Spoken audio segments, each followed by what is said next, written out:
تصوف کیا ہے کہ جو اعمال شریعت ہیں جی انہیں اعلیٰ طریقے سے ادا کیا جائے، ٹھیک، جو اس کا مقصد ہے اس مقصد تک وہ اعمال پہنچانے والے ہوں. جیسے نماز ہے، نماز اتنی اعلیٰ طریقے سے ادا کی جائے کہ جو اللہ تعالیٰ نے فرمایا ان الصلاۃ تنہا عن الفحشاء والمنکر، سبحان اللہ، کہ نماز برائی اور بے حیائی سے روکتی ہے.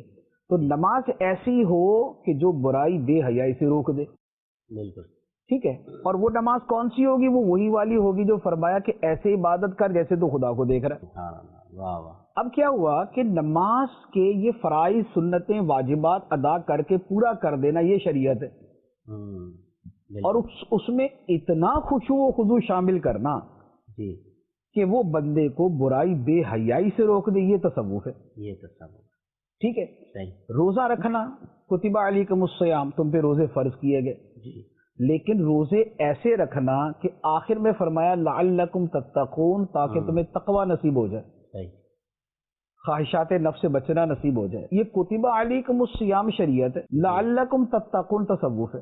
زکوٰۃ ہے، زکوٰۃ کیا ہے؟ زکوٰۃ مال کی ادائیگی کا جو حکم ہے ایک مخصوص مقدار کا، اس پہ عمل کر لیا، شریعت پہ عمل ہو گیا. صحیح، لیکن قرآن نے فرمایا خذ من اموالہم صدقۃ تطہرہم وتزکیہم بہا. سبحان اے حبیب، لوگوں کے مالوں سے صدقہ وصول کرو، زکوٰۃ وصول کرو، اور اس کے ذریعے کیا کرنا ہے؟ تم ان کی تطہیر کر دو، تم ان کا تزکیہ کر دو، انہیں پاک و صاف کر دو کہ دل سے دنیا کی اور مال کی محبت نکل جائے.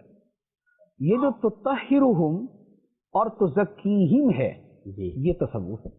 ماشاء اللہ، اور خذ من اموالہم صدقۃ جو ہے یہ شریعت ہے. یہ شریعت، تو گویا شریعت اور تصوف، اس کو یہ کہنا کہ دونوں ایک دوسرے کے مخالف ہیں، یہ خود دین کے احکام کی روح کو سمجھنے کے برخلاف، اللہ، کہ جو دین کے احکام کو پوری طرح سمجھتا ہی نہیں ہے جی کہ ان سے مطلوب کیا ہے، وہ ایسی بات کر دیتا ہے